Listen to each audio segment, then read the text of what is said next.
Cricket ಅನ್ನೋದು ಕೇವಲ ಆಟವಲ್ಲ, ಅದೊಂದು ನಂಬಿಕೆ. ಇಲ್ಲಿ ವಯಸ್ಸು ಕೇವಲ ಒಂದು ನಂಬರ್ ಅಷ್ಟೇ ಅನ್ನೋದನ್ನ ಜಗತ್ತಿಗೆ ತೋರಿಸೋಕೆ ಒಬ್ಬ 13ರಿಂದ 14 ವರ್ಷದ ಹುಡುಗ ಬರಬೇಕಾಯಿತು. 2025ರ ಆ ಮೆಗಾ ಹರಾಜಿನಲ್ಲಿ ದೊಡ್ಡ ದೊಡ್ಡ ದಿಗ್ಗಜರ ನಡುವೆ ಕೋಟಿ ಹಣದ ಜೂಜಾಟದ ಮಧ್ಯೆ ಇಡೀ ಜಗತ್ತೇ ಆಶ್ಚರ್ಯದಿಂದ ಕಣ್ಣು ಬಿಟ್ಟು ನೋಡುವಂತೆ ಮಾಡಿದ ಆ ಒಂದು ಹೆಸರು ವೈಭವ ಸೂರ್ಯವಂಶಿ. ಇತಿಹಾಸ ಬರೆಯೋಕೆ ತಲೆಮಾರುಗಳ ಕಾಲ ಕಾಯಬೇಕಾಗಿಲ್ಲ. ಎದೆ ನಡುಗಿಸುವ ಧೈರ್ಯ ಮತ್ತೆ ಬ್ಯಾಟ್ ಹಿಡಿಯೋ ತಾಕತ್ತಿದ್ರೆ 14ನೇ ವಯಸ್ಸಿಗೆ ಇಡೀ ಜಗತ್ತು ನಮ್ಮ ಹೆಸರು ಜಪಿಸುವಂತೆ ಮಾಡಬಹುದು. ಹೌದು, ಕೇವಲ 13 ವರ್ಷದ ಪ್ರಾಯದಲ್ಲೇ ರಾಜಸ್ಥಾನ್ ರಾಯಲ್ಸ್ ತಂಡ 1.10 ಕೋಟಿ ಕೊಟ್ಟು ಈತನನ್ನು ಖರೀದಿಸಿದಾಗ ಎಲ್ಲರೂ ಹುಬ್ಬೇರಿಸಿದ್ರು. ಇಷ್ಟು ಸಣ್ಣ ಹುಡುಗ ಆಡಲು ಸಾಧ್ಯವೇ ಅಂದಿದ್ರು. ಆದರೆ 2026ರ ಈ IPL ಸೀಸನ್ನಲ್ಲಿ ಅದೇ ಹುಡುಗ ಮೈದಾನಕ್ಕಿಳಿದು ಅಬ್ಬರಿಸುವಾಗ ವಿಮರ್ಶಕರು ಮೂಗಿನ ಮೇಲ್ ಬೆರಳಿಟ್ರು. ಯಾರೀ ವೈಭವ? ಎಲ್ಲಿಂದ ಬಂದೀ ಸೂರ್ಯ? ಬನ್ನಿ ನೋಡೋಣ. ಬಿಹಾರದ ಸಮಸ್ತಿಪುರ ಜಿಲ್ಲೆಯ ಒಂದು ಸಣ್ಣ ಹಳ್ಳಿ. ಅಲ್ಲಿನ ಧೂಳು ತುಂಬಿದ ಗಲ್ಲಿಗಳಲ್ಲಿ ಸರಿಯಾದ ಸೌಲಭ್ಯಗಳಿಲ್ಲದ ಮೈದಾನದಲ್ಲಿ ಈ ಕತೆ ಶುರುವಾಗುತ್ತೆ. ವೈಭವನ ತಂದೆ ಸಂಜೀವ್ ಸೂರ್ಯವಂಶಿಯವರಿಗೆ ಮಗನನ್ನ ದೊಡ್ಡ ಕ್ರಿಕೆಟರ್ ಮಾಡಬೇಕೆಂಬ ಹಂಬಲ. ಮಗನಿಗೆ ಕೇವಲ 5 ವರ್ಷವಿರುವಾಗಲೇ ಆತನಲ್ಲಿದ್ದ ಎಡಗೈ ಬ್ಯಾಟಿಂಗ್ ಪ್ರತಿಭೆಯನ್ನು ತಂದೆ ಗುರುತಿಸಿದ್ರು. ಮನೆಯ ಪರಿಸ್ಥಿತಿ ಅಷ್ಟೊಂದು ಶ್ರೀಮಂತವಾಗಿರಲಿಲ್ಲ, ಆದರೆ ಕನಸುಗಳಿಗೆ ಬಡತನ ಇರಲಿಲ್ಲ. ತಂದೆ ಮಗನಿಗಾಗಿ ತಾವೇ ಸ್ವತಃ ಒಂದು ಸಣ್ಣ ಪಿಚ್ ನಿರ್ಮಿಸಿದರು.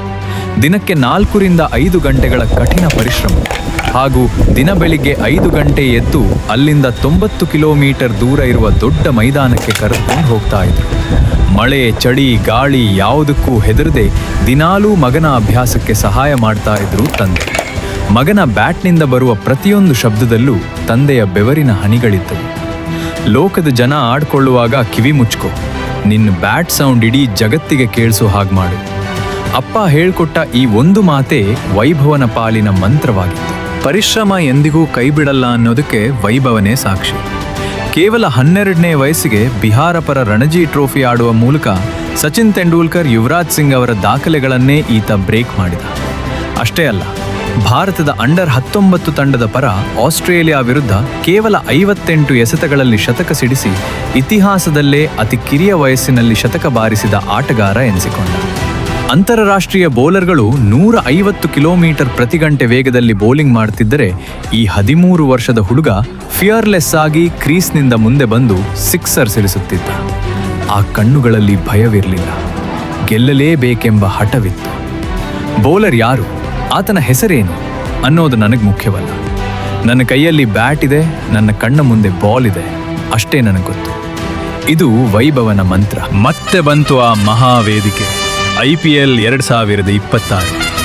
ಜಗತ್ತಿನ ಬೆಸ್ಟ್ ಬೌಲರ್ಗಳಾದ Jasprit Bumrah, Rashid Khan, Mitchell Starc Kagiso Rabada, Josh Hazlewood, Bhuvaneshwar Kumar ಘಟಾನುಘಟಿ ಬೌಲರ್ ಎದುರು ನಿಂತಾಗ ವೈಭವನಿಗೆ ಕೇವಲ 15 ವರ್ಷ ಪ್ರಾಯ. ಕೋಟ್ಯಂತರ ಜನರ ಕಣ್ಣುಗಳು ಈ ಹುಡುಗನ ಮೇಲಿದ್ದವು, ಆದರೆ ಒತ್ತಡವನ್ನು ಈತ ಬದಿಗಿಟ್ಟಿದ್ದ. ರಾಜಸ್ಥಾನ್ ರಾಯಲ್ಸ್ ಜರ್ಸಿ ತೊಟ್ಟು ಮೈದಾನಕ್ಕಿಳಿದ ವೈಭವ ಮೊದಲ ಪಂದ್ಯದಲ್ಲೇ ಅಬ್ಬರಿಸಿದ ರೀತಿ ನಭೂತೋ ನಭವಿಷ್ಯತಿ. ಕ್ಲಾಸಿಕ್ ಕವರ್ ಡ್ರೈವ್ಗಳು, ಸ್ಕೈ ಸ್ಕ್ರಾಪಿಂಗ್ ಸಿಕ್ಸರ್ಗಳ ಮೂಲಕ ಇಡೀ ಕ್ರೀಡಾಂಗಣ ಎದ್ದು ನಿಂತು ಚಪ್ಪಾಳೆ ತಟ್ಟುವಂತೆ ಮಾಡಿದ. ಸ್ಟೇಡಿಯಂ ಗ್ಯಾಲರಿಯಲ್ಲಿ ಕುಳಿತಿದ್ದ ತಂದೆಯ ಕಣ್ಣಲ್ಲಿ ಅಂದು ಆನಂದ ಬಾಷ್ಪ ಒಸರಿತ್ತು. ಬಿಹಾರದ ಆ ಸಣ್ಣ ಹಳ್ಳಿಯ ಕನಸು ಇಂದು ಕೋಟಿ ಜನರ ಸಮ್ಮುಖದಲ್ಲಿ ನನಸಾಗಿತ್ತು. ವಯಸ್ಸನ್ನು ನೋಡಿ ಹಗುರವಾಗಿ ಪರಿಗಣಿಸಬೇಡಿ, ಯಾಕಂದ್ರೆ ಸೂರ್ಯ ಚಿಕ್ಕದಾಗಿ ಉದಯಿಸಿದ್ರೂ ಇಡೀ ಜಗತ್ತಿನ ಕತ್ತಲನ್ನು ಓಡಿಸೋ ತಾಕತ್ತು ಅದಕ್ಕಿರುತ್ತೆ ಅಂತ ತೋರಿಸಿಕೊಟ್ಟಿದ್ದು ಈ ವೈಭವ ಸೂರ್ಯವಂಶಿ. ವೈಭವ ಸೂರ್ಯವಂಶಿ ಕೇವಲ ಒಬ್ಬ ಕ್ರಿಕೆಟರ್ ಅಲ್ಲ, ಆತ ದೇಶದ ಕೋಟ್ಯಂತರ ಗ್ರಾಮೀಣ ಭಾಗದ ಪ್ರತಿಭೆಗಳಿಗೆ ಒಂದು ಭರವಸೆ. ಸೌಲಭ್ಯಗಳಿಲ್ಲದಿದ್ದರೂ, ಹಿನ್ನೆಲೆ ಇಲ್ಲದಿದ್ದರೂ ಕೇವಲ ಪ್ರತಿಭೆ ಮತ್ತು ಜಿದ್ದಿನಿಂದ ಇತಿಹಾಸ ಸೃಷ್ಟಿಸಬಹುದು ಎಂಬುದಕ್ಕೆ ಈತನೇ ಉದಾಹರಣೆ. 2026ರ ಈ IPL ಜರ್ನಿ ವೈಭವನ ಕೆರಿಯರ್ನ ಕೇವಲ ಆರಂಭವಷ್ಟೇ. ಭಾರತದ ನೀಲಿ ಜರ್ಸಿ ತೊಟ್ಟು ವಿಶ್ವಕಪ್ ಗೆಲ್ಲುವ ದೊಡ್ಡ ಕನಸು ಈ ಕಣ್ಣುಗಳಲ್ಲಿದೆ. ಈ ನವಸೂರ್ಯನ ಜರ್ನಿ ಹೀಗೆಯೇ ಮುಂದುವರಿಯಲಿ. ಇದು ಕೇವಲ ಆರಂಭವಷ್ಟೇ. ಇನ್ನು ಮುಂದೆ ಕ್ರಿಕೆಟ್ ಸಾಮ್ರಾಜ್ಯದ ಇತಿಹಾಸ ಪುಟಗಳಲ್ಲಿ ಈ ಹೆಸರು ಸುವರ್ಣಾಕ್ಷರಗಳಲ್ಲಿ ಬರೆಯಲ್ಪಡುತ್ತೆ. ನೆನಪಿಟ್ಕೊಳ್ಳಿ, ಹೆಸರು ವೈಭವ ಸೂರ್ಯವಂಶಿ. ನಿಮ್ಗೆ ಈ ವಿಡಿಯೋ ಇಷ್ಟ ಆಗಿದ್ರೆ ಪ್ಲೀಸ್ ಈ ಚಾನೆಲ್ ಸಬ್ಸ್ಕ್ರೈಬ್ ಮಾಡ್ಕೊಳ್ಳಿ ಹಾಗೂ ಬೆಲ್ ಐಕಾನ್ ಕ್ಲಿಕ್ ಮಾಡ್ಕೊಳ್ಳಿ. ಇನ್ನು ಮುಂದೆ ನಾವು ಮಾಡುವ ಪ್ರತಿಯೊಂದು ವಿಡಿಯೋ ನಿಮ್ಮ ನೋಟಿಫಿಕೇಶನ್ ಅಲ್ಲಿ ಬರುತ್ತದೆ. ಧನ್ಯವಾದ.